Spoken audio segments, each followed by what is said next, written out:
Hello, everybody, and welcome to the show. I'm so glad you all could join me today on this very Merry Christmas Eve. And I'm very happy to introduce my guest tonight that I met on Twitter, I believe. Handy, welcome to the show. Uh-oh, you're muted. We have no sound. Yeah, my microphone stopped doing the glow thing, so that means it wasn't picking me up. But hey, everyone, I'm Handy.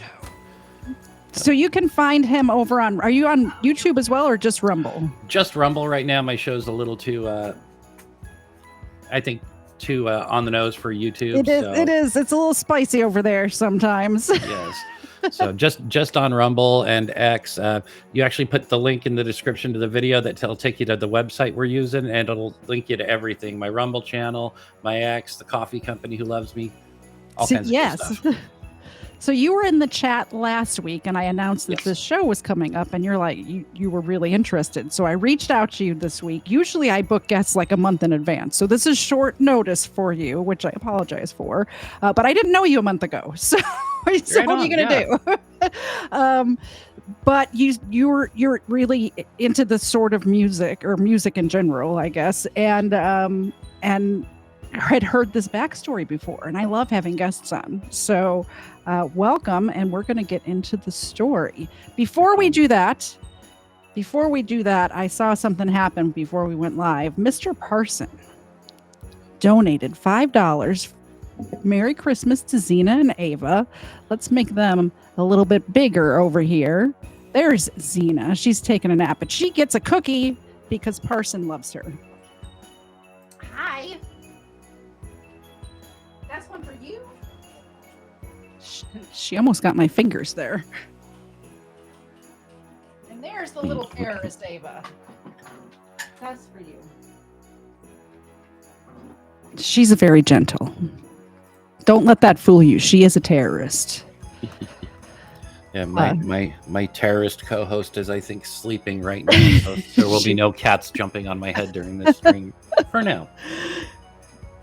That's good. Although it would be good content. So if it happens, it happens. Yes. There's already memes out there with me sitting at this desk and the cat on my head. And one of the title cards I made for the show, somebody memed the cat onto my head. That's great. So let's get into the story. So this is about the song Jeremy by Pearl Jam. And it's a very popular song back in the 90s. And I didn't know. I would just sing along, jam to the song as a child. And I had no idea the dark history of this song. It's kind of crazy what this song is about. So there was a teenager named Jeremy Wade Delle. It would help if I put my notes up on page 1 before I started talking. Anyway, he's from Richardson, Texas. And so Jeremy was released in August of 1992 as the third single from Pearl Jam's debut album, 10. I personally think it was more popular than their first. I don't know what I think Alive maybe, and something else from that album was released first. But I think this song ended up getting more radio time play, if I remember the 90s correctly. Which, I mean, I don't know if I remember the 90s correctly. It did get a lot of radio play. It was the music video that really set Pearl Jam off onto the superstardom route that they became. And this was never meant to be a single because the producers and stuff didn't hear it as a single. But they decided to make a video out of it, and it's such a good music video, too. After you all are done watching us tonight, go watch the music video for the song Jeremy. Even if you don't like that kind of music, but the imagery and cinematography in that video is amazing. And I'm going to touch on the music video a little later on. But just like the last Behind the Music that we covered, there was some confusion when the video came out because the censors made him cut some stuff out of the video, and it changed the meaning of the song, which is not great. The last Behind the Music that I did was the song Hey Man, Nice Shot. And it was about a person who also committed suicide, which is, by the way, we're going to be talking about suicide tonight. So I guess trigger warning. I don't usually do trigger warnings. This is a true crime channel, so You know what you signed up for. But it is the holidays, and it's a tough time of year for a lot of people. So if talking about suicide is going to bother you, please that's what we're talking about tonight. I'm sure there's some like cat videos or something you can go watch if you don't want to talk about it. That's the trigger warning. That's it. And guys, if you ever just need someone to talk to, find me on X, hit my DMs. I will respond. I'm here for you. I'm here for people, and I can also refer you to my aunt has actually been working at the suicide hotline for about the last 10 years, and so got a lot of good insight from her. But I can also direct you over to that where they have a lot of resources to help you guys out. Same, and the very first thing in the description of this video, wherever you're watching it, is the suicide hotline. So if you, I feel like I'm getting too much into this, but it's there. So so it's never the right answer. It is absolutely not the right answer ever, ever, ever. Never, ever, not once, not ever. I see my fan club over here in the chat. I see them. I see them too. I have the chat popped out. Me too. We're going to take a break about 50% of the way through, and we will do dog treats. I know there's a lot of new people here tonight because all of your people are here who I know through your chat, but I don't know if they know me. But whenever somebody does a super chat or a Rumble rant or anything like that, the doggos get a treat. And there they are. Reminds me, I should check the Rumble too. And we do it at the beginning, which we've already done, and then we will do it again in the middle and at the end. So Merry Christmas. Keep the super chats coming and the Rumble rants. And actually, Rumble takes way less of a percentage. So, if you're over there, that's great. Rumble is awesome. And you get monetized right from the get out. You don't have to wait till you have so many subscribers and stuff like that. It's instant monetization. And you don't have to wait till you're at $100 to cash out either. Yeah. Rumble makes you wait till 50. 50, yeah. Yep. And then, but hey, I've already made just this month since 51 cents in ad revenue, which is for a small channel amazing. Yeah, that is amazing. So. All right, so Jeremy was released in August of 1992 as the third single from Pearl Jam's debut album called 10. While traveling in Texas, the lead singer of Pearl Jam saw a story in a local newspaper, and I have it up there on the screen, and it was about a 15-year-old sophomore in high school, Jeremy Wade Delle, and he walked into his English class at Richardson High School and committed suicide in front of 30 students and his teacher, Faye Barnett. Pearl Jam's original release date of the song was August of 1992. So a little over a year after this happened. I am going to read the lyrics of the song, and I'm sure you all have heard. You know what? Let me do this. Don't save. What did I do? Okay, I didn't. I thought I just deleted my notes. I just freaked out. Did you hear me freak out for a second? I did not. I did not delete my notes. I thought I did. That would have been pretty bad. We'd have just been having to wing it from whatever tabs I had pulled up.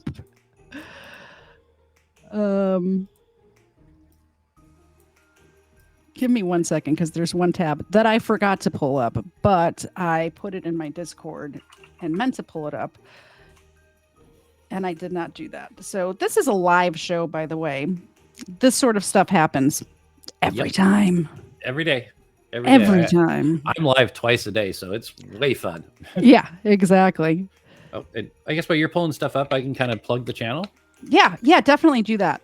All right, so guys, I stream over on Rumble. It's a news and opinion channel, similar to some of the others, but it's a lot different than everyone else. So you can see most news channels don't look like this behind them, or this is how I dress all the time. It's either a patriotic shirt or a geek shirt, but we cover a lot of the news and stuff that they don't talk about on the big channels, and we get a little deeper into the stories. I'll cover them from both sides of the aisle at times when it's a big story, and I respond to the chat the whole show, and you guys are part of it. So if you want to find me, it is Handy News over on Rumble, Handy Breakdown, but you can click that link in the description. It'll take you everywhere you need to go to figure out who I am, what I do. There's even a bio in there so you can get even more info about me.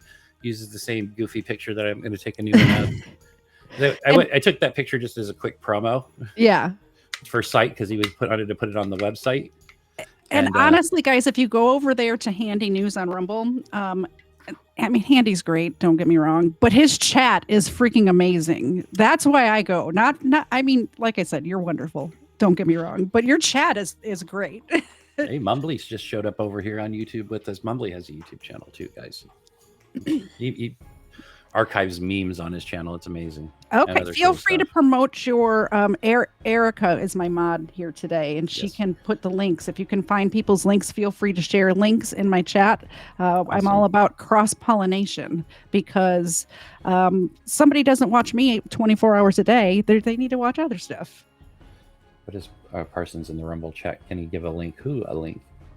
Oh, somebody just gifted 10 memberships over here. I know. I'm like I keep seeing them and I keep grabbing the milk. They're going to have a stack of milk bones here by mid-show. Okay, so what I wanted to do was play some of this song because I'm sure most of you have heard this song, but I did look at my analytics recently and I have a lot of very young people watching my show. So if you don't know this song, I'm going to play some of it now because... you know, it's hard to just listen to the song. This is not the Pearl Jam version, by the way, because of copyright. This is a cover.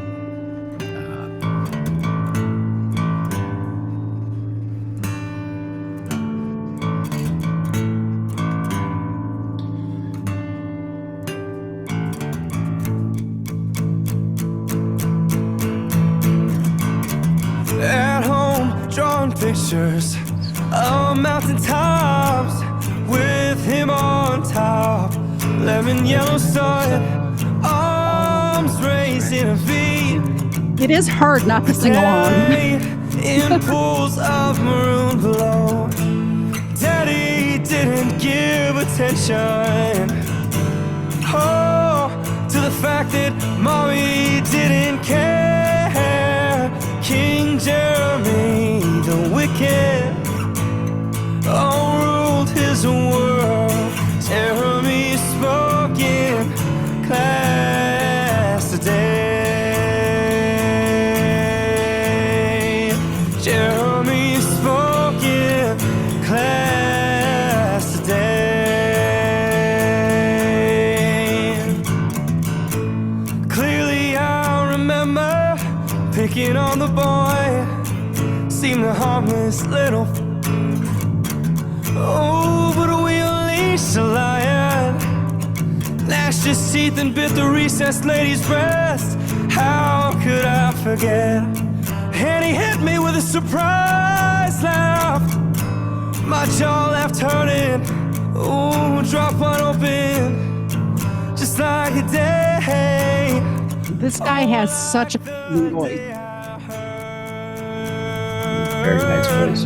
Daddy didn't give affection, no, and the boy was something that Mommy wouldn't wear. King Jeremy the wicked overruled his world. Jeremy spoke in class today. Jeremy spoke in class today. Jeremy spoke in class today.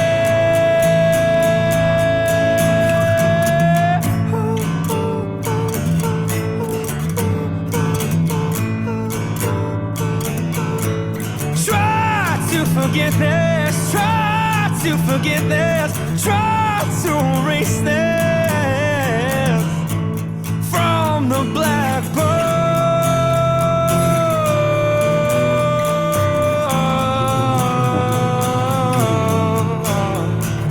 Jeremy spoke in class today.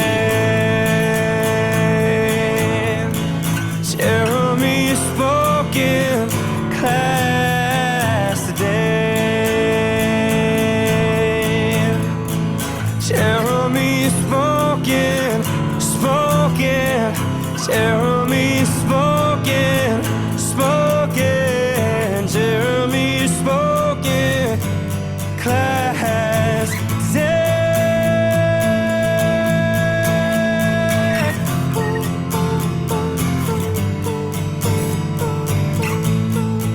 So you guys get the idea of the song. Yeah. And I wanted to get through all of the verses because I was going to just read them. And I thought to myself, you know what's better than just reading verses is actually playing you the song. Quick side note, when I was in high school, I went to a Catholic high school and I went to summer school at the boys' school that was across the street for a literature class. And one of the assignments, because it was like summer school, so it wasn't like mandatory summer school. It was because I had nothing to do summer school because I was kind of a nerd. The teacher let us pick a song to read as a poem because he was trying to like get through to us that like poetry isn't dumb because poetry is song lyrics. And this is the song that I picked. And he allowed me to say the F word in class at a St. Patrick's High School. So Nice. this song, and I wasn't even into this sort of music necessarily, but it was popular music. It was on the radio. I listened to more like punk or heavy metal, sort of like I was an Ozfest sort of girl, you know? So, but he let me say the F word in class, and I'll never forget that. Had teachers do that when they were reading literature. Yeah. He basically, I remember talking to him after class, and his thing was, is it necessary to get the point across of the song? And I said, yes. And he said, then yes, you can say it. I'm like, all right. So in an interview with Billboard magazine in 1995, so this is a few years after the song came out, the Billboard magazine person's name was actually Karen, kind of funny. But she asked Jeremy, is a childhood experience of yours? I know kids can be really taunting, or is it something completely different? And Eddie Vedder says, well, I think it's that I think it's so hard to read. This is word for word what he said, and it's so hard to read when somebody's speaking. So I'm going to stumble through this. But okay, so Eddie Vedder says, "Well, I think that it was a newspaper article, and then when I went to write about it, I thought of actually getting a hold of the actual person it was written about. But then I thought I would be intruding." And I totally related because I had a very similar experience with a kid where I grew up. I didn't really grow up with. I just had a couple of instances with him, and he ended up to be he freaked out. His world blew up. He kind of freaked out and bought a gun into class one day. It was a geography class, and shot up a 1,000-gallon fish tank or something. I was in the hallway. I remember hearing it. Karen says, that was in high school. Eddie Vedder says, that was in junior high, 7th grade. I had gotten into a fight with this kid like a year earlier. So that fish tank, that could have been you? Karen asks. Eddie Vedder. And this happens all the time. A kid just a week ago, I heard about another one. He held his classmates hostage, ordered the teacher out, and held his classmates hostage. Finally, one of the kids, while he was lighting a cigarette or something, grabbed the gun away from the kid. Just kill me, because I don't want to deal with the repercussions of this. He was unhappy. He wanted to die. But that kid's still alive, and he's probably more tormented than ever. So, handy. I dug into this a little bit. And I think when Eddie Vedder did this press in 1995, he did not realize that Katie Zed would be looking into this one day. Because I researched Eddie Vedder's history. I figured out he went to school in California. And the internet is a thing now. And it was a thing in 1995, but not like it is now. Yeah. And there are a lot of was on it. There's a lot of people who are very against guns, who keep very good track of every single time anything happens with a gun in a school. And Eddie Vedder is a giant, big, fat liar. And that thing with the fish tank and the school and none of that ever happened. He told that story to push an anti-gun narrative. Which And doesn't to cover, it doesn't ruin the song for me. It's still a good song, but he's a big fat liar. and it was also a story to cover his ass for making up the whole story in the song. The only thing true about the song is Jeremy. So I'm going to play the song. Exactly. The one other side note in that music video we were talking about a minute ago, like text the flash on the screen, and one of the things says that it was 64 and cloudy or overcast, and I would like you to know that I did look up the weather for that day, and it was not 65 and overcast. So the historical data for January 8th, 1991, it was bright and sunny and in the 40s all day. So also a lie. Not that one matters as much. Let me play this a little bit of this news story or this archived footage that I found, and that I'll get into the history. I just wanted to point out that Eddie Vedder was a liar at the top of the show. We're going to get into Jeremy's history. Oh, I played the wrong thing. This is the one I wanted to play.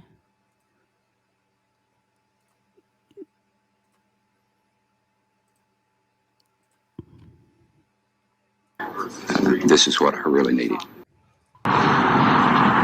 Everyone wants to know why, and that's a question that we can't answer.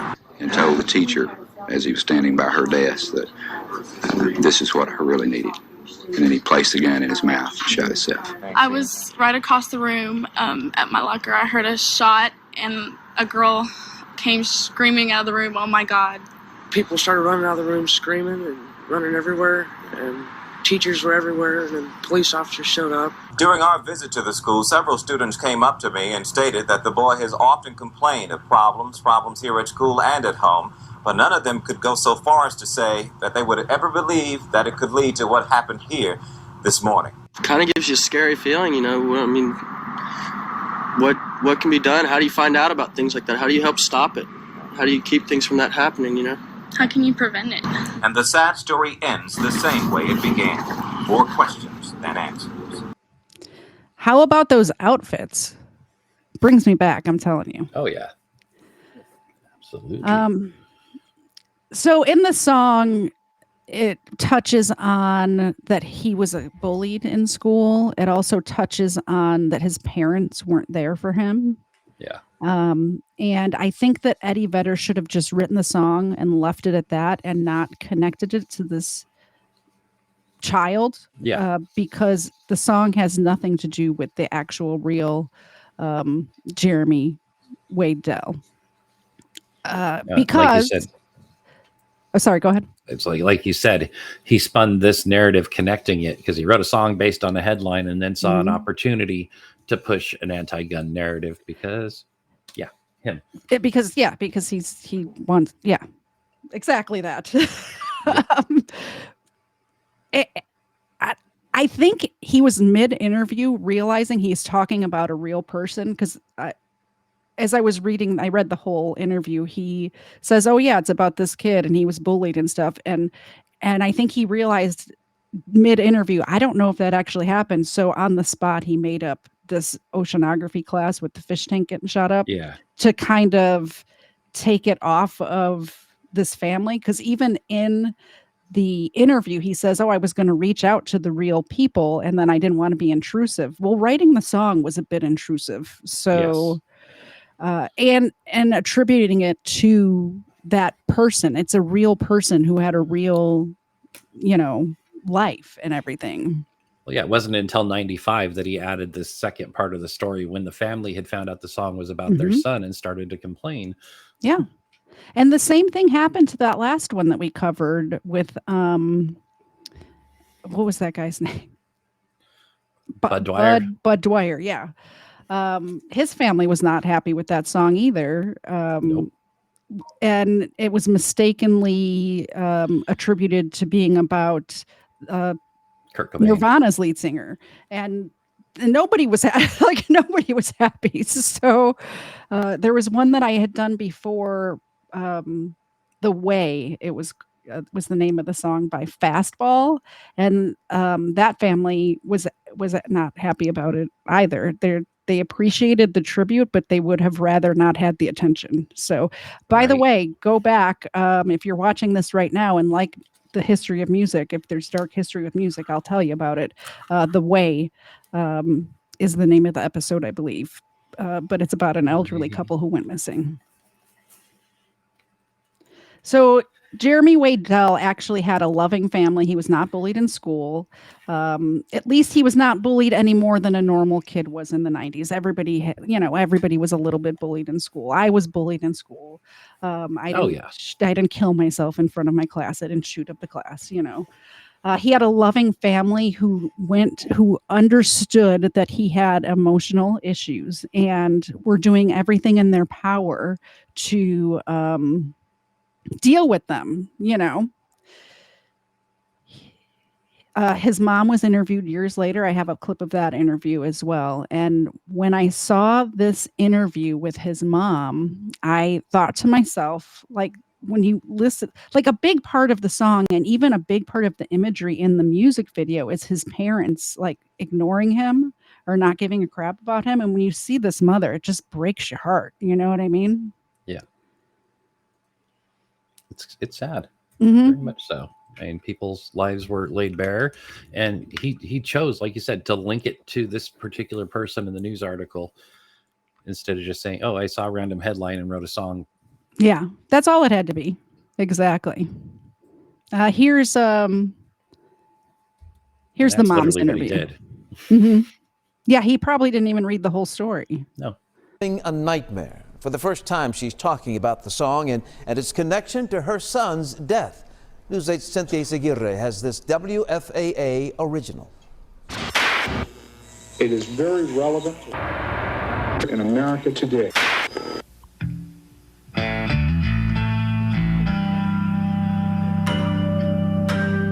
It was the tragedy that sparked a song and a controversial music video nearly 30 years ago.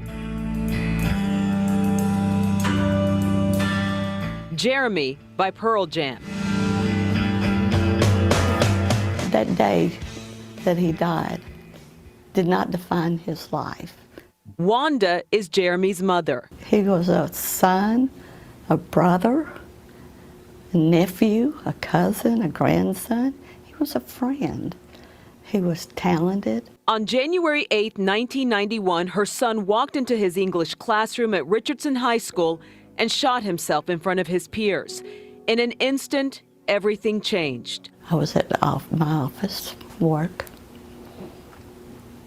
And what was your immediate reaction? I didn't believe it. I was in shock. Not my son. I was going to pick him up that afternoon at school. Even now, his mother is not sure as to the why. How did you get through the fact that it happened in front of children? I didn't think about it. I mean, you literally go into a fog. That's me, always right next to my friend Eric. Brittany King was Jeremy's classmate. This was a big wake-up call, like, you know what? Life is not all hunky-dory all the time. Real things, tragedies happen. She was 16 and he was almost 16 in January of 1991. And it made me grow up pretty quick overnight, literally overnight. Brittany remembers it like it was yesterday. Like, you can see how many people's lives this affected. Not only the people who were there and saw it, but every single person that Jeremy knew. This affected them deeply. This is 25 years later, I think they said at the top of the segment, and it's still affecting them.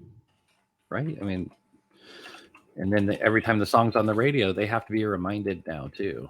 True. And it's I not didn't like even think of that song got no play at all. That song was massively worn out everywhere. It's still, if you listen to, it pains me to say this, but classic rock, it's on classic rock stations now. Yep. Like the old So's Metallica. So's Metallica. So I know. I turned on the classic rock station. It's playing all the stuff I listened to in high school. I'm like, oh gosh. Well, to be fair, you turn on the regular rock station, they're playing most of the same music still too. True. Nothing has become relative since like the late 90s, 2000s. Everything. Yeah, I would say like mid 2000s. There's been a couple here and there, but yeah. Day. Shock and fear went into my mind. All the students, we ran to the back of the room and kind of huddled together. Then Brittany made a split-second decision that will forever haunt her. Should I look? I remember thinking that, should I look? And I did. I looked. I would have too, to be fair to Brittany King. I would have looked too, and I wouldn't have even thought about it. I would have just done it. Because that's the type of person I am. I don't know what it is about me, but there'll be, I do true crime on YouTube, and I have been for the last year and a half. And there is some horrific crime scene videos and pictures, and I will find them every time. Even when people say, yeah, these pictures are out there, but don't look them up.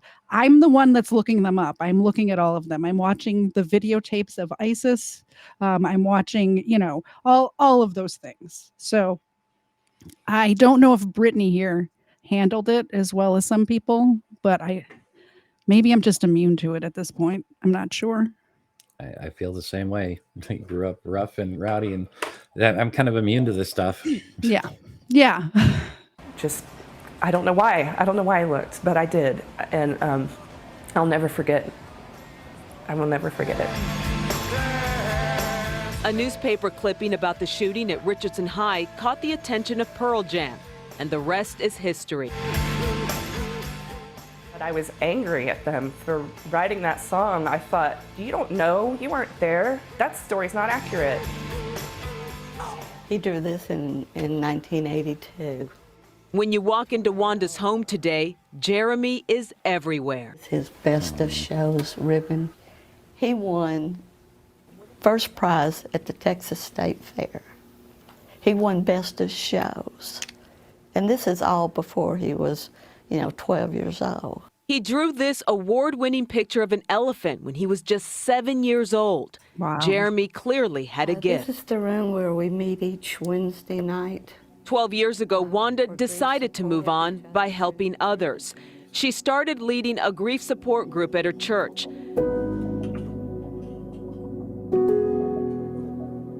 When you see school shootings now, what do your eyes see? I think of the mothers.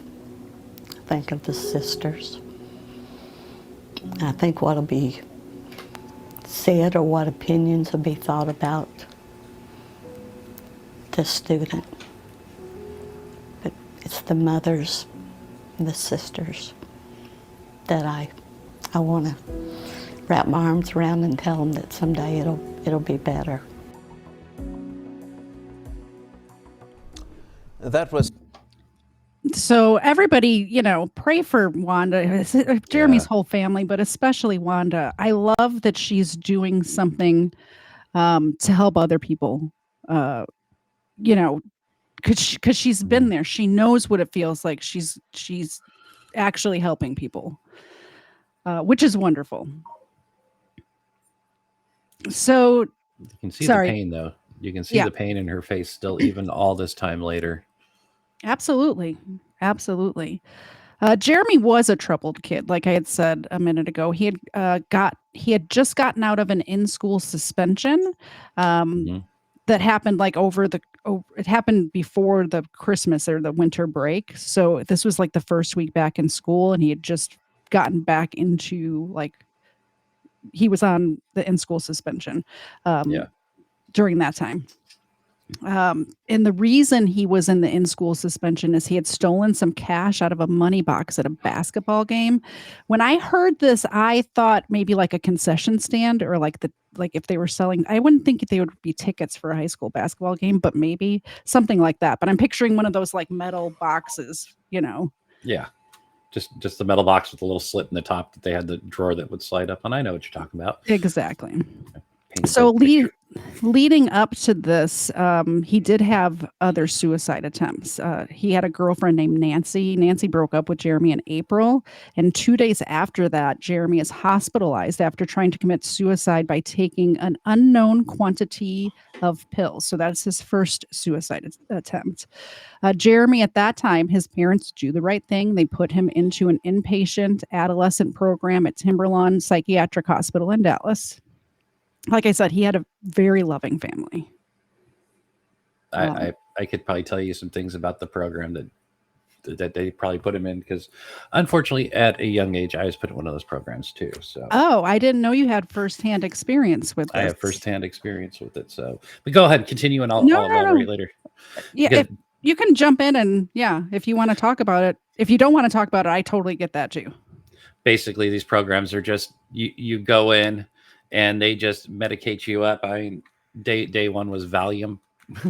They hit you right up with Valium, and then you sit in a group therapy like this where you can barely talk because you're medicated so heavily, and nothing happens. They just medicate you and want you to talk, and that's it. There's no. Does it help? Do you think? Do these programs help?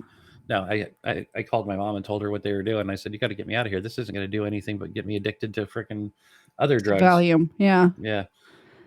So in June of 1990, his parents modify the custody of Jeremy. So Joseph, his dad, becomes his managing conservator, and Wanda has to pay child support, and they split the insurance and medical costs and all that.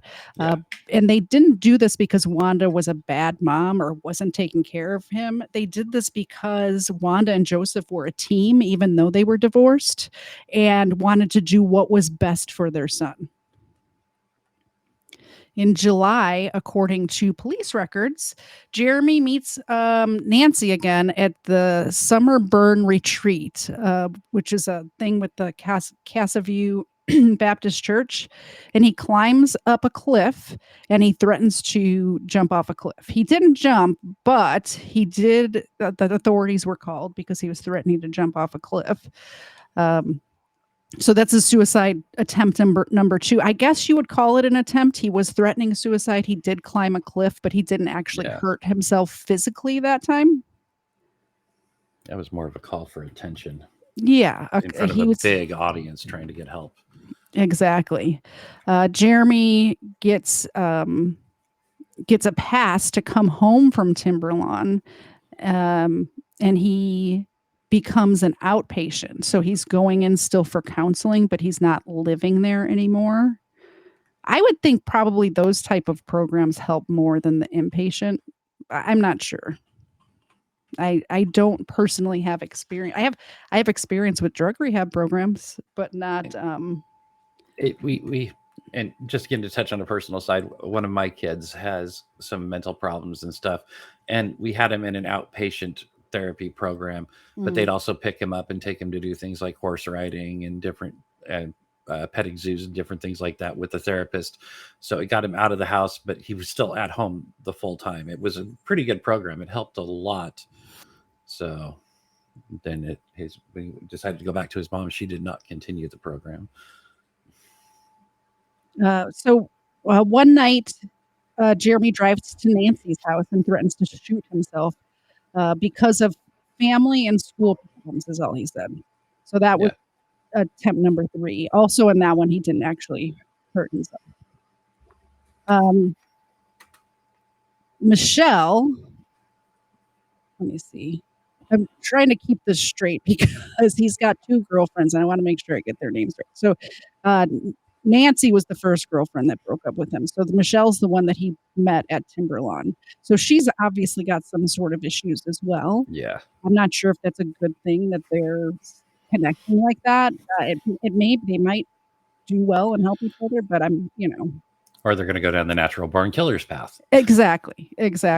So in October of 1990, so this is a couple of months, 3 months before the incident. Michelle is readmitted into Timberlawn just as Jeremy is being released. And Michelle and Jeremy break up, and this is in October. In late October, Jeremy begins attending Richardson High School. So, because he moved from his mom's house to his dad's house. So now he's like a new kid at school on top of everything else.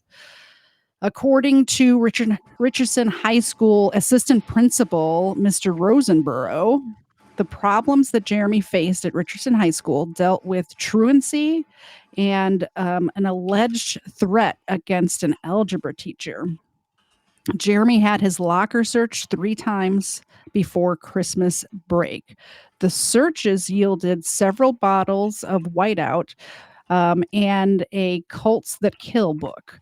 I don't know what the whiteout is about. He was huffing it to get high. Can you huff whiteout to get high? Old whiteout. That's why new whiteout doesn't work good anymore, because the old whiteout had I can't remember what it was in it, but it was something that evaporated quickly, but it would give you a short head rush. You didn't get very high. You went, woo, it was like salvia. Okay, so it's like nitrous oxide or something. Similar. Like that, yeah. Short, quick effect, and then you're back down to normal. I never got into the huffing. So I was more of a heroin kind of girl. You know what I mean? So I never got into the whiteout.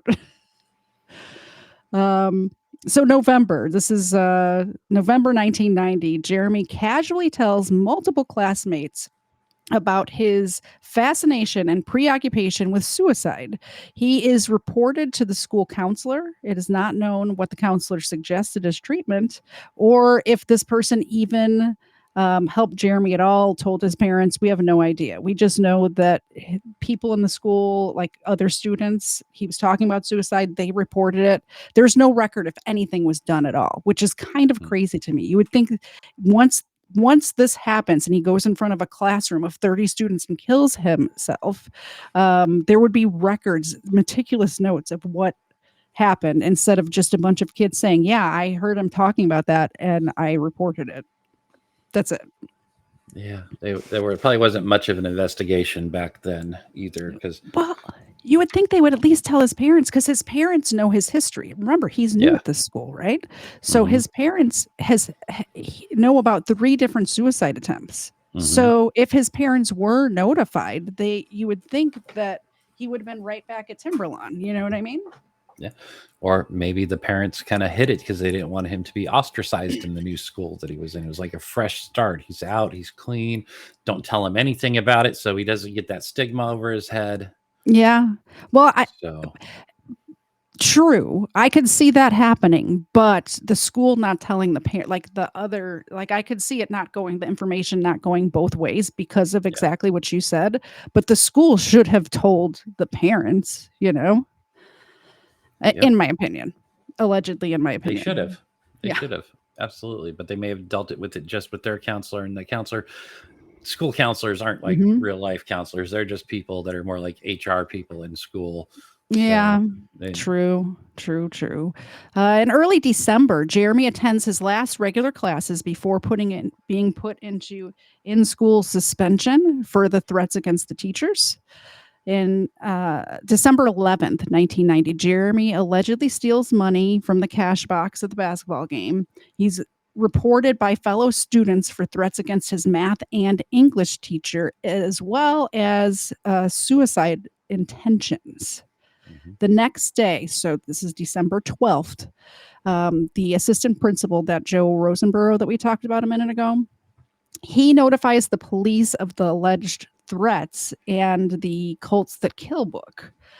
Also, they found a deer's leg in Jeremy's locker. I don't know if he was planning on smoking that later, making jerky. Probably picked it up off the side of the road from roadkill, and things with are mental different. Problems. He was probably getting some weird signals. Thought it would be cool to show people, and well, I'm wondering if he thought, like, he may have found it on the side of the road, but I'm wondering if he thought he was going to do some sort of like culty sacrifice type of thing with it. I'm not sure. But why would you imagine the smell? Maybe it was for his girlfriend. Maybe he was saving it for her. Like, it just, I mean, I've left chicken in my refrigerator for too long. And The smell is horrific, right? Imagine the smell of an unrefrigerated hunk of meat in a school locker, like mixed in with the BO smell from teenage boys, you know? I can imagine it. I can imagine it pretty well. I've had to clean out worse than that. So, yeah. Mrs. Rosenborough or Mr. Rosenborough said that the math teacher, Mrs. Neal, was not threatened directly by Jeremy, but that he had made comments to other students, something along the lines of, wouldn't it be funny if somebody came in and blew off her head or like blew her head off? So it's not like he says, I'm going to come in and blow her head off. He's saying, wouldn't that be hilarious if that happened? Still sounds like a threat, kind of. I'm not sure. That's a veiled threat. Absolutely. Oh, for sure. For sure. I get those on Twitter all the time. Veiled threats. So those statements reached the principal, who then contacted the police. So they're contacting the police about the veiled threats, but they're not contacting the parents about this threatening suicide.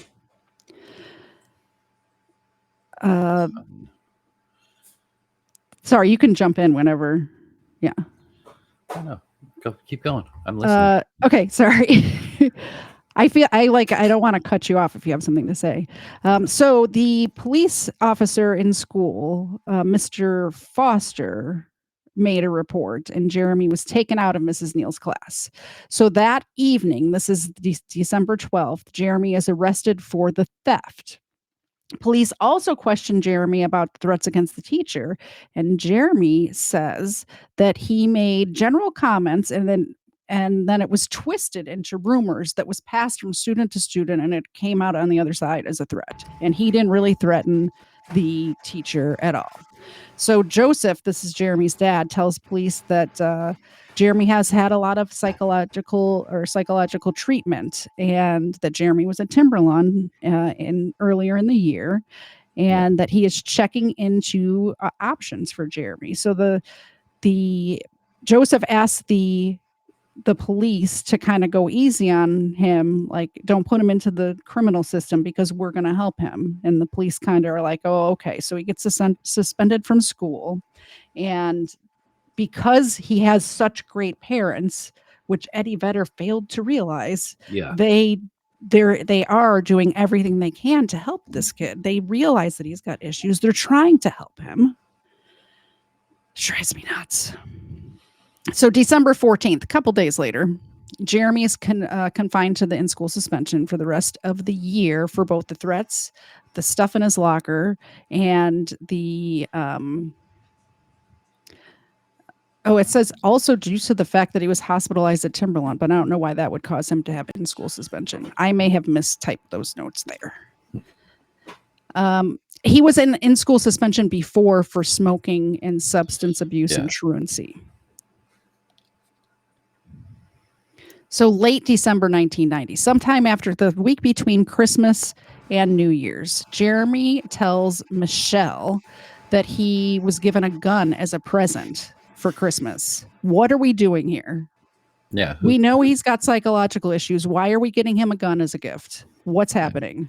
Who gave him that gun? That's the bigger thing. That's what I would like to know. I could not find out, but I'm going to assume it was his parents, because who else buys a 16-year-old a gun? Besides, like, if you have a 16-year-old that does not have psychological issues and is not in and out of treatment for suicide attempts, yes, get them a gun, teach them how to use it.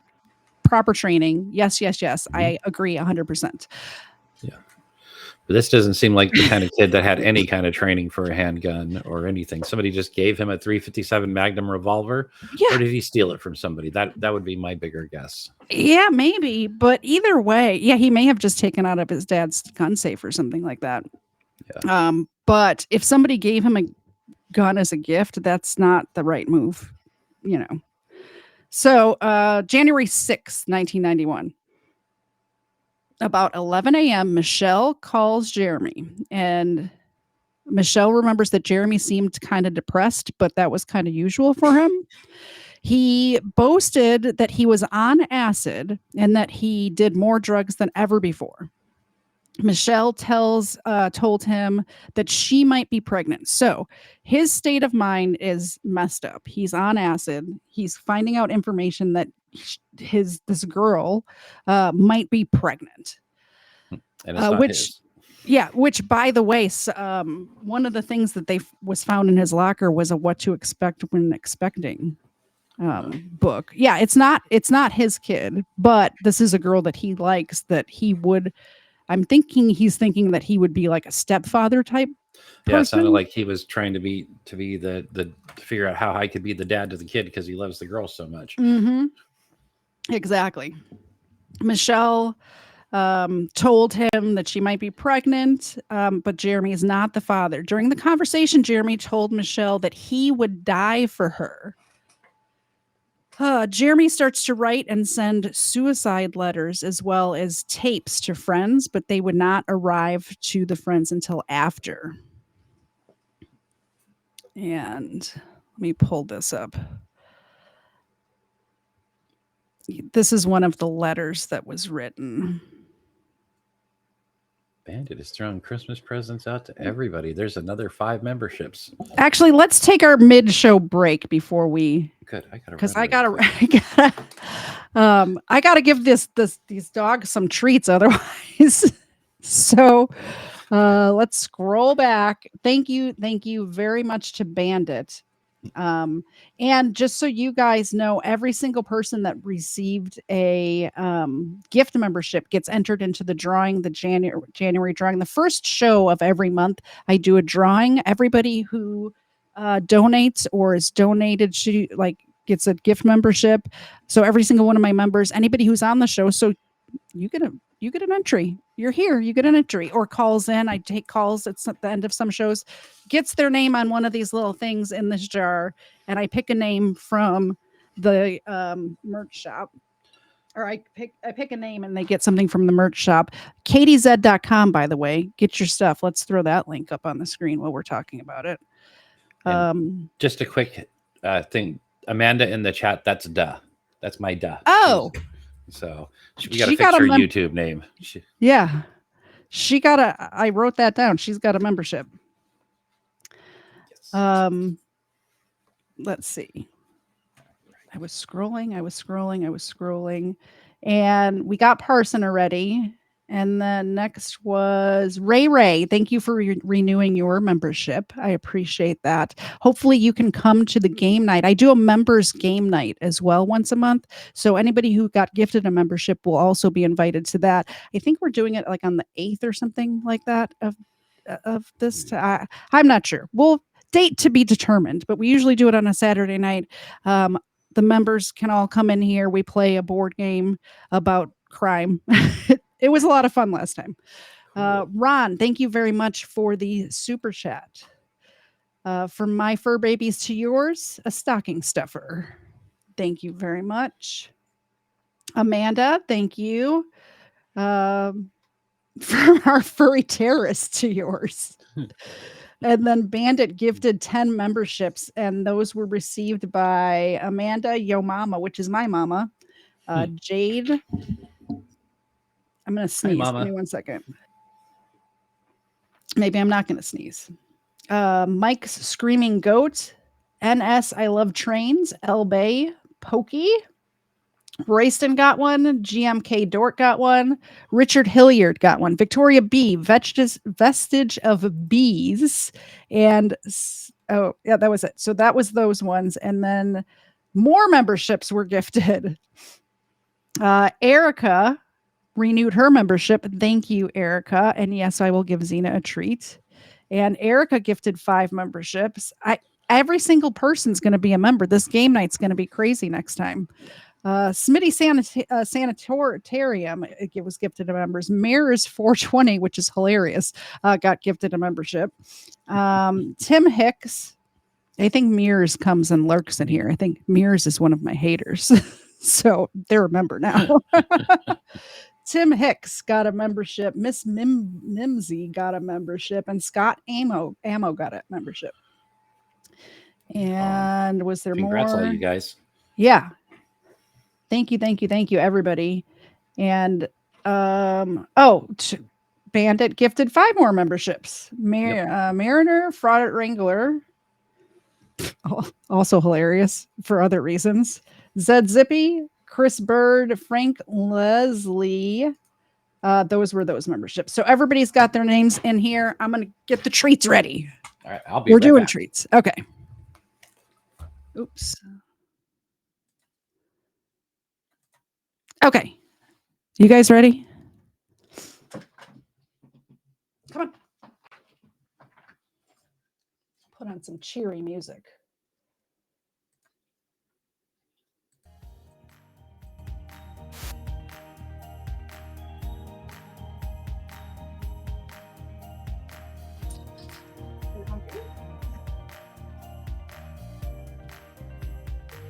There's one for you. We'll go here again. Okay. Sit up. Sit up.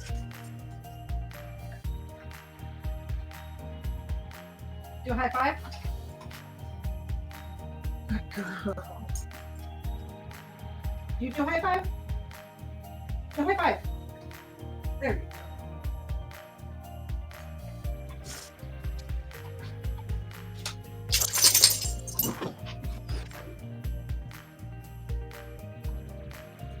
All right. Thanks for bearing with me for that. While I have you here, I got to tell you, this show is not sponsored by anybody but me. That's the sponsor. I am the sponsor. So if you would like to support the show, you know the dogs love it. They love getting their treats. There's Ava. So my merch shop link is in the description. It's katiez.com. We have lots of great stuff over there. You can use discount code IGGY5. That's IGGY 5 for 5% off for the rest of the month. The reason I have discount code IGGY5 is because Stephen Ignoramus's merchandise is also at katiez.com. So you can get his stuff over there as well. There's his coffee mug. You like that design? I designed that coffee mug. I like to design stuff. You can also get all of your Overruled merchandise. You can get your True Crime with Xena merchandise. True Crime with Xena featuring Katie Zed, because we all know you're not here to listen to me tell you about crime stories. You're here to see Xena. Who's behind me over here right now? Ava's over on the bed. There's hats. There's Christmas ornaments. Now, the Christmas ornaments, I know, Christmas is tomorrow. You're not getting it before tomorrow. But there's a magnet on the back of the ornaments, so they will work as a refrigerator magnet as well.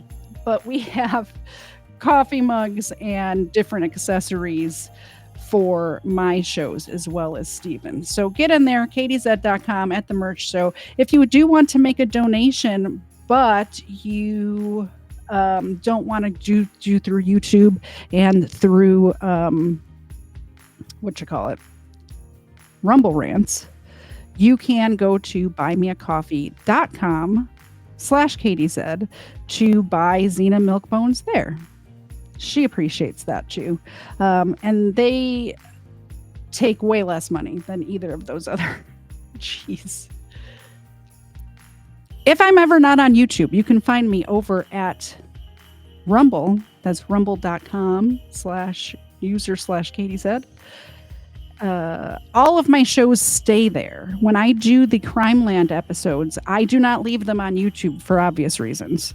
I can't leave them on YouTube. I do them live here on YouTube, but I don't leave them on YouTube. So go to rumble.com/user/KatieZed to catch all of the replays there. End of advertisement. Parsons has given us a good review of the t-shirts. So yeah, I order, like when I make the stuff in the merch shop, I always get the higher quality, like the super soft t-shirts and stuff, because I hate it when I get a t-shirt that I like the design of, but it ends up being not great. So that's the ad. Back to the show. Welcome back. We'll do another round if necessary of super chats and dog biscuits and stuff at the end of the show. I appreciate all of the holiday cheer in my chat tonight. It really warms my heart. I do this because I love to do it. And when people appreciate it, it makes me very happy. It makes me happy to share with you guys, you know? All right. So we were talking about this note that he wrote these notes ahead of time and then sent them out before. Obviously, he didn't send them out after he shot himself in the head. Katie, what are you talking about? Let me turn the music off. It's weird having music on when I have a guest. I like to have it on when I'm alone, so that way if I take a big pause, it's not just like dead air. But it's weird to have it on the background with people here. Oh, and I still have that thing running at the bottom of the screen. This is a live show. Stuff happens. So it says, dear, and it's redacted, the family's name. I hope everything is going well down there. I'm sorry this letter is not as friendly as you or I would want. This letter was written before I committed suicide. I'm just writing to thank you again for letting me stay there. Mr. and Mrs. Blank, keep up the good work with Chris and Blank and yourselves. You are very, very pretty. I hope you, I think this is to the girl that was with this family. You are very, very pretty. I hope you make some guy happy. Your parents too. Chris, you mean the most to me. You know how I feel. Sorry I let you guys down. Yours truly, Jeremy Wade Delle. P.S. Call my dad for funeral info. Yeah, kind of, you know, it's weird because it'd be like getting this letter a few days after this happens. It'd be like getting a letter from a ghost. Don't you think? Yeah, I don't know how I feel about this. It's crazy. It's just, he knew he was going to do it, so. Yeah, exactly. So January 7th, we're here. We're at the day. He's still in school suspension, and Jeremy writes notes back and forth to Lisa, who was also confined in school suspension with him.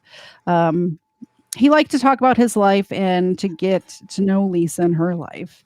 They were writing about their school, private lives, their problems in general. 6 p.m. So this is actually the day before. Sorry, the counseling session.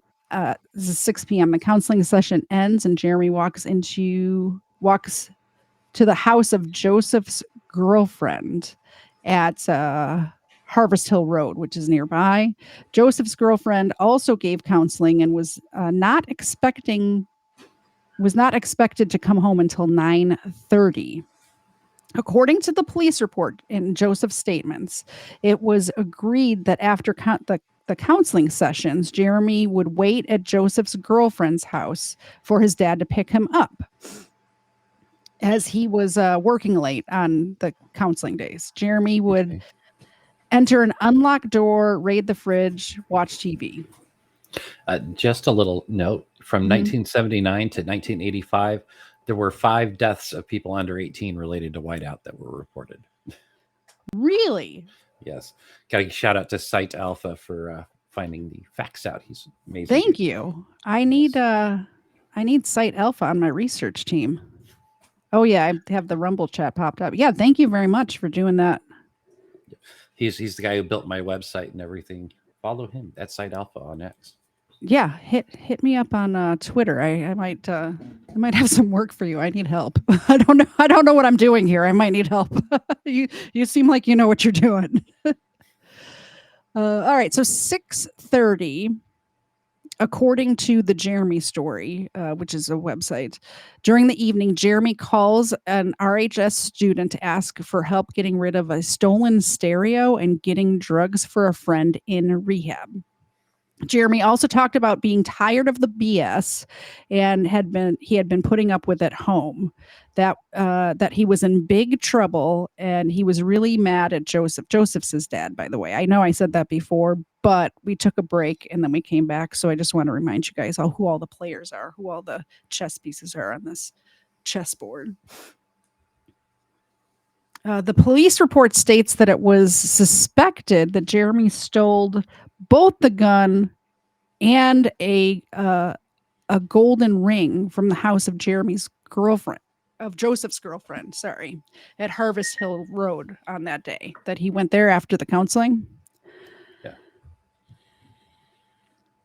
One can suspect that he snatched the gun from the unlocked drawer in the bedroom at 6:20 p.m., the time he called Nancy. At 7:20, Joseph picks up Jeremy from the girlfriend's house. Joseph recalls Jeremy seemed happy, upbeat, normal. And they went home and watched a movie on TV, which from what I found from researching these things is that happens a lot. Once the person makes the decision that they're going to do it, like their whole attitude changes. They feel like they're getting out of whatever situation, like everything's going to be okay in their own head. I'm not saying that everything is going to be okay because you saw the grief that was left behind. Mm-hmm.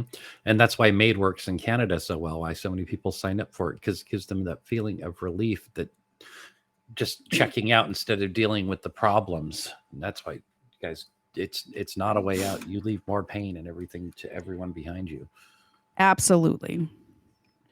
So this is 8:30. Jeremy calls Wanda. No details about this call that we know of. Wanda reportedly stated during an interview in 2018 to WFAA that she was supposed to gather Jeremy from school on that day that she was supposed to pick him up from school. His mom was. So that's, I guess, what that call was about. At 10 p.m., Jeremy goes to bed like normal, right on schedule.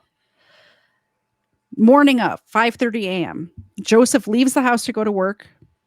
At 7:10, he calls Jeremy to wake him up, make sure he's ready for school. Before leaving for school, Jeremy calls Nancy again. One last time at 7:30. They spoke for about 20 minutes. He told her that he and his dad were leaving for Japan at 3 p.m. on that day, and he was en route to DPS to get his passport. He also said that he was stoned on pot. There was no plans to go to Japan, by the way. This is just what he's telling people. There's no plane, but like there's no Japan trip in his future. The fantasy land he created to deal with his problems. Yeah, I wonder if he was trying to soften the blow for Nancy. Like, if I just disappear, I'm in Japan. Don't worry about me. As if she wouldn't find out what happened, you know? Nancy recalled that Jeremy was in good spirits. Again, he made the decision. He's in a good mood today. And that he did not talk about suicide. She said that he was so at peace, so much more than she had ever seen him. January 8th, 8:20 a.m. Jeremy pages Joseph to notify him that he arrived at school. Dang, remember pagers? Oh, yeah. I never had a pager. I always wanted one. I thought they were so cool. I was never able to get a pager. My parents said that only drug dealers had pagers, so I was not allowed to have one. No, we had them all the time running around in the 90s. That's how we kept in touch with each other. Not that stopped me from selling. Yeah, not that stopped me from selling drugs. No, I'm kidding. I'm totally kidding. I was not a drug dealer. That part was a joke.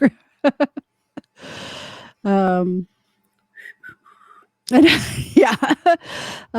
So he drops off his backpack at the in-school suspension, and then went to the Eagle's Nest cafeteria, which I guess is the name of that cafeteria, wearing a big white coat. And he met some fellow students there. He gave this girl a letter and a ring for them to mail. It's that letter that we read. He said, "Can you mail this for me? Because I'm not going to be around after school." But he did not seal the envelope. It's almost like he wanted them to snoop and read it. Yeah. But they didn't, because they were good friends. They're like, "Oh, he forgot to seal this. I'll seal it up before I mail it." Which is just crazy to me. Like, it's like I would have read it. I'm so nosy. I want to know what's up. Like, I want to know everything. Like, I won't tell other people. Like, I don't spread gossip, but I personally want to know. So if somebody handed me an unsealed letter to send to somebody, I would totally read that shit. Totally. They didn't. Again, these people they interviewed afterwards said that he did not seem to be depressed. He was very happy. There was at least 2 female eyewitnesses that were hugged by him. He was smiling. He was in a good mood for the first time in a very long time. So eerie. Yeah. That is weird when they get super happy like that. Mm-hmm. At 9 a.m., Joseph receives a call from Mr. Rosenborough, who reported that Jeremy was missing from class. Because remember, his in-school suspension was supposed to be over that day, and he was supposed to go to class. Yeah. Sometime after 9:35 a.m., Jeremy enters English class 2 in room B201 and is handed a hall pass by Mrs. Barnett to get to the school office and receive a new ISS admittance. So he gets there late. She sends him away to get a pass or whatever he's supposed to get. He takes off his white coat. He puts it on the back of in the back of the room, like probably on the back of a chair. He leaves the room, and he gets something from his locker number 540. I'm guessing it was the gun, right? Yep. He returns to the room, puts the hall pass on Miss Barnett's desk, and says something along the lines of, "Miss, this is what I went for," or "This is what has to be done," or "This is what I really need." There's different accounts from all the eyewitnesses in the room, but he said something along those lines. He placed the gun in his mouth. He shot himself. According to several eyewitnesses, there was no time to react. It just happened really, really fast. This all happened in front of a full classroom of 30 students. And I'm going to play a news clip about what the school did for these students after this happened. If you can imagine, even if you are just a perfectly normal, happy-go-lucky person, if you witness something like this, it's gonna mess with you a little bit, right? In my opinion. So the school did bring in counselors and stuff like that, and that's this video.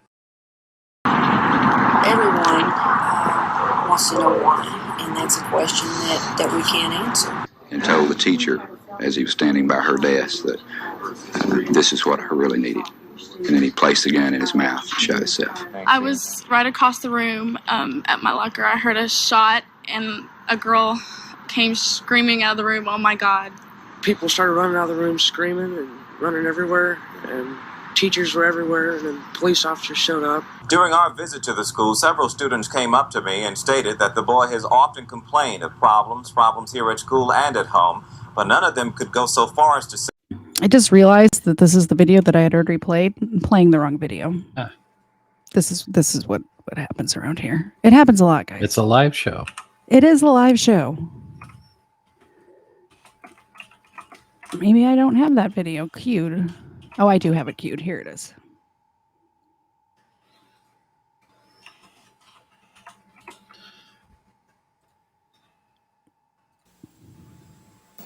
I finally realized, I didn't really want to die. So I started talking to people. This is a suicide intervention and counseling session at Daytop Outreach Center in Richardson. And you have to be real open that, number one, I don't want to get high. Number two, I don't want to die. This is an avenue for kids to talk about suicidal tendencies, as well as the emotional pain of seeing someone carry it out. Parents, teachers, crisis counselors, all involved in related meetings at Richardson High, where there is a lot of adolescent fear and anxiety. It kind of gives you a scary feeling, It's over 16-year-old Jeremy Delle, who walked to the front of his class Tuesday, put a gun to his mouth, and pulled the trigger. Questions. For example, my gosh, he didn't look crazy to me. He just came in here and shot himself. Could that happen to me? Could I do that? Could my friend do that? Could it happen again in this classroom? The classroom where it happened was closed today. Students held class elsewhere. Experts believe going back now would be just too much. They have a lot of pain, they have a lot of fear, and for many, the place where the death occurred can be a place of fear and anxiety. And Darren, you also have to be open. And the experts say that's the key to helping your children get over the suicide, not to mention cut off suicidal tendencies. I'll encourage them to talk. And I mean, really, when you sit down with your kids, say, let's talk about what happened. Does that scare you a little bit? And with the hope that what happened won't happen again. Larry Mullins, Texas News 5. So I'm glad that the school's actually doing something for the students in this case, for sure. Did you want to say, like, let me give you the floor for a minute about the case, because I'm going to go into a little bit about the music video here. Okay. Like, or about the, like... Let's see. Well, I one thing I did want to point out is that we know that the story of Brian that he combined with the story of Jeremy didn't happen, but on Wikipedia they absolutely call it true. I know, that's crazy, right? Nobody did any research, and it's not like we can go in there and edit it, because Wikipedia is a sieged website, in my opinion. Like, I am, like, this is my hobby. This isn't even my job, and I was able to figure out that never, like, it's a very quick Google search to find out every single gun. Like, they keep the anti-gun crowd, the lobby, keeps really good track of every shooting that has happened in this country. You know? Oh yeah, it's well documented, especially in schools, especially in 91. I mean, the 90s were a decade where all this stuff was really getting documented and started to be compiled into databases and stuff. And computers were just getting small enough for everyone to have. Yeah. I went back and not only searched California, but then I widened my search just in case maybe he was at a different school, or like he was, I wasn't sure. So I started in San Diego, and then I widened it to all of California, and then I widened it to the entire country, and could not find any incident where a shooting took place in an oceanography class, or anything like, nothing like that. And it's supposed to be his junior high school in San Diego, California. And they got links to what a junior high school is and where San Diego is, but nothing about this article, this story. No. So I think the only one that I found in San Diego was that girl, which I should cover sometime. The I Hate Mondays girl. I forget her name. I think there's a song about that too. Maybe we could get together and do another Behind the Music on that one. Oh, I love it. I got lots of useless info packed in my head. So me too. Me too. So the music video, like I was saying at the top of the show, the music video I really like. I am a visual person. I'm a photographer. I mean, I'm not a photographer by trade. I like to take pictures. I have a good camera. I do photography as a hobby as well. I'm a very visual person, and this music video is visually stunning. It's right up my alley. It's what I like.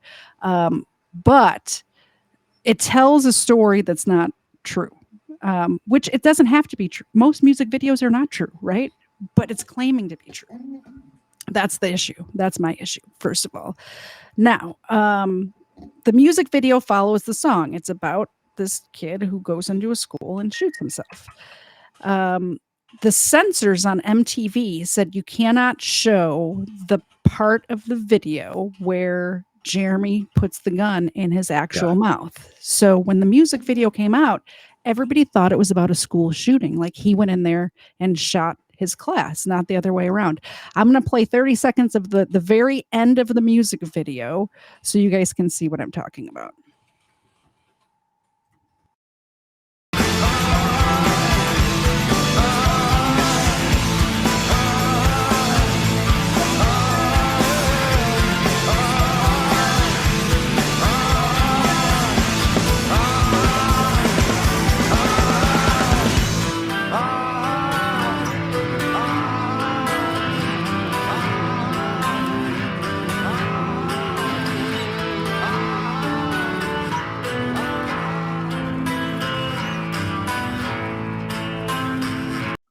So if you take out the part where he puts the gun in his mouth, it really does. And I think even at the time, I thought it was about a school shooting. It cuts from him coming into the classroom with a gun in his hand to these kids like all like bloody with their white shirts. So you think that he shot them, right? Yeah. And that when I first saw that video, that they didn't show the scene in his mouth. They put one of those blurry moving cuts over that. And then it cuts back to that. And that's what you thought, is that he shot up the school.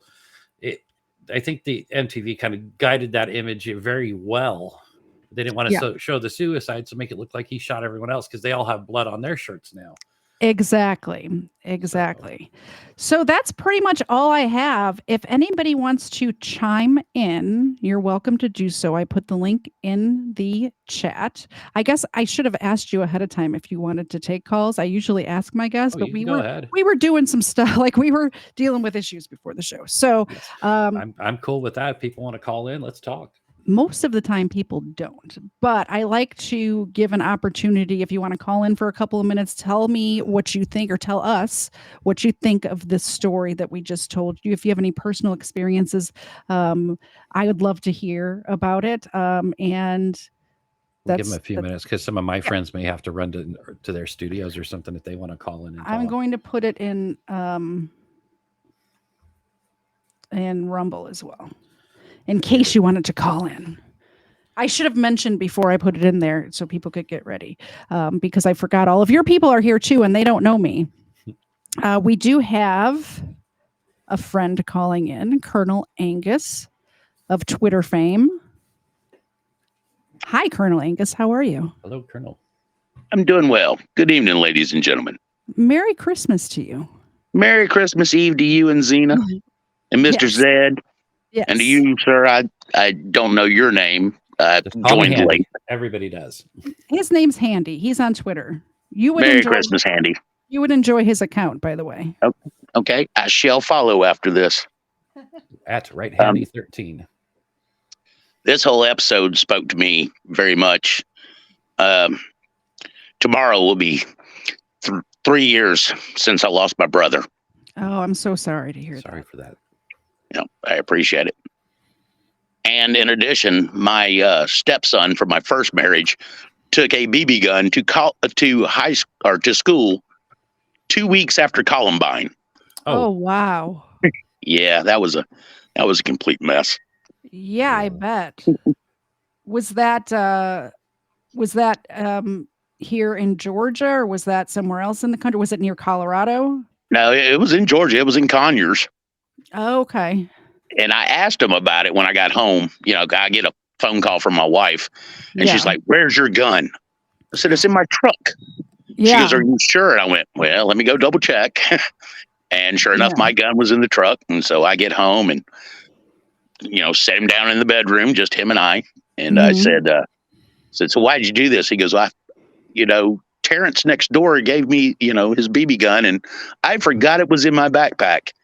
I said, "Is that what you told the police and the school?" And he said, "Yes, sir, it was." I said, "Well, I don't believe you." I said, "But do not change your story.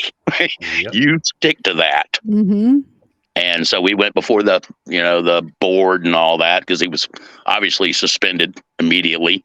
Yeah. And I went in front of whoever the judge is for the school council, and told him he's a good kid. His parents are divorced. I'm raising him, but I see him every day. He's a good kid. He made a stupid mistake. And they let him back in school the next week. Well, that's good. My little brother, was in high school or just graduated high school, but he went back to campus to visit a friend. I'm trying to think of what years this would be. He's like 10 years younger than me. So either way, it would have been like the 2000s. But he worked at Walmart at the time. So he had a box cutter on him, and the school, I think maybe he was not in school anymore, but he knew the school police officer, the resource officer, I guess they called him. And the resource officer saw on he had like the little holster for the box cutter, and they actually arrested him. I had to bail him out of jail because he had a weapon on school grounds was the charge. And this is obviously after Columbine and all the other school shootings had started in the 2000s. Columbine was 99. Yep, it was. It was kind of a BS.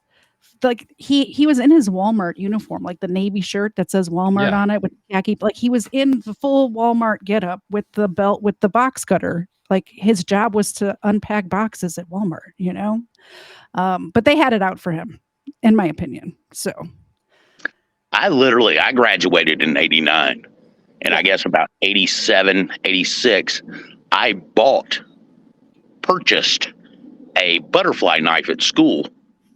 And Okay. I was showing it off, on the bus ride home. And my buddy goes, "Hey, let me see it." And he cut a bus seat. Oh. Oh, And of course, the bus driver knew who was sitting in the back. Mhm. And so we got called in, and I said, "Yes, I purchased it here." Okay. I got 2 days of in-house suspension. Yeah. Did you have to pay for the bus seat? No, actually, we didn't. Interesting. Yeah, they Yeah, it fixed is those with interesting. vinyl tape. Yeah, I've never even thought about that point of it. Put some But duct the bus tape on it. driver It'll be the bus driver did require me to sit in the front for the rest of the year. I bet. I bet. Yeah, but the 80s were a different time. Yeah. Katie, I love your show. I miss Zena. I need to give her some butt scratches. Yes. Yes. Soon. I'll let you know when we're getting together. Yeah, maybe I'll come over for one of them game nights. Sounds fun. Awesome. Love what I'll you talk. do. And Thank you. everybody, her t-shirts are the bomb. They are nice and thick, very comfortable. Wow. Thank All you right. very much, Colonel Angus. Yep. Love you, girl. Bye. Bye. Might have to get Dove one soon. She likes the design of them, so I'm gonna have to Oh, order her yeah. one soon. Yeah. Discount code Iggy5 for the rest of December. Right on. That's it. That's the show. Did you have any closing thoughts about anything? The music video, the music video, the story, anything at all? If not, just plug your stuff. It's just more to the music. I mean, the biggest thing is this is the kind of music we had a lot of music like this that was anti-war, anti-big corporation, anti-stuff like this. And now they're mad that we followed all the rules and these stars don't want us doing what they were singing about 20 years ago. They want us to follow all the new stuff. Yeah. And we're angry. We're pissed off. We're not going to take it anymore. So Exactly. Also, I think that a lot of these school shootings could be prevented if teachers who were trained and willing to carry were carrying. Yes, absolutely. And even if they weren't, if there's an inkling that they might be, like, obviously you wouldn't tell the students if you were the teacher that was carrying, but if you knew that your teacher could be carrying, I'm not saying that teachers should be required to carry. Like, that's not what I'm saying at all. I'm saying if you're like me, if I was a teacher, I go shooting with my husband all the time. He trained Marines to shoot. He trained me to shoot. I'm trained how to shoot and carry a weapon.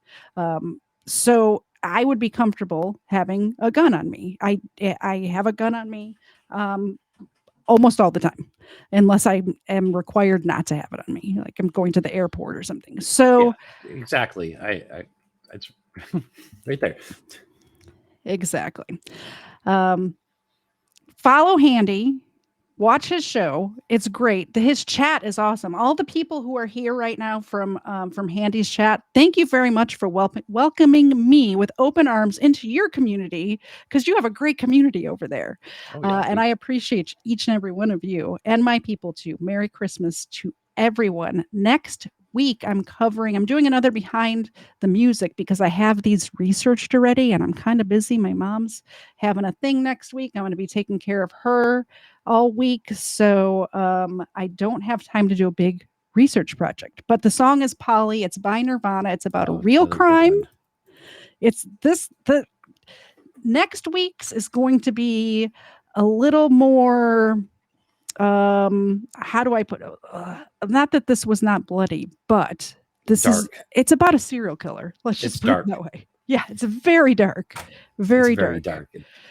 Erica, I have not figured out what days game night is going to be yet. It will be a Saturday, probably the second week of January, something like that. We're going to see. I have stuff in my life right now, so we're going to see when I can do that. But all of my members, if you pay attention to my community tab, you will see the game night. I'll start advertising it beforehand. I will let you guys know in Hezekiah's chat as well, because I know a lot of you, we have crossover there.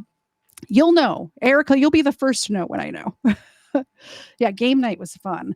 Hopefully you can make it to the next game night too, Handy, and the missus. I'd love to. Yeah. And I'll put her chair right here next to me and we'll just sit down together. But I got to shout out to Coops and Cakes for hanging out in the chat the whole time. They co-host the Night Shift news shows with me.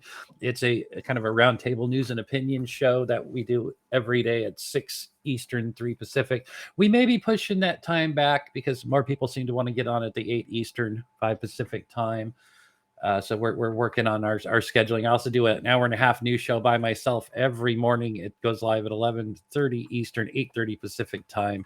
and we discuss breaking news, and I try and break it down and get you all sides of a story, so we're not there alone. And you get my opinion too, which is a lot of people like it. So if you don't, whatever, just watch anyways. Yeah, you're allowed to disagree as well. If you don't like his opinion, you can say, "Yeah, I don't agree, and here's why." Watching and you disagree, and I'll have a conversation with you. Exactly. But yeah, you can find me Handy News on Rumble, Right Handy 13 on X, and Jeff the Handyman on Truth. It's also YouTube. I don't have anything set up on this YouTube yet, but I'm possibly going to start putting shorts of my show up here just to get people over to the Rumble channel, because most of my show would get me striked on YouTube every single day. We don't hold back. Nothing, no topic is off limit. Exactly, which is what I like about it. So, but yeah, thanks you guys for hanging out. I love seeing all you guys come over. This has been fun. It has been fun. I'm glad you were able to spend Christmas Eve with me, and hopefully everybody in the chat come on back New Year's Eve while you're getting ready for your big New Year's party. Come listen to the story of Nirvana's Polly. We'll see you all next time. Story, guys. Bye, guys. Bye. I can't understand what you're saying. We're late stage in the catacombs. Shuffling a single card today. Broken table trying to play some ping pong. It's not subtle when we celebrate a magazine with the pages torn. My body cracks, knees buckling.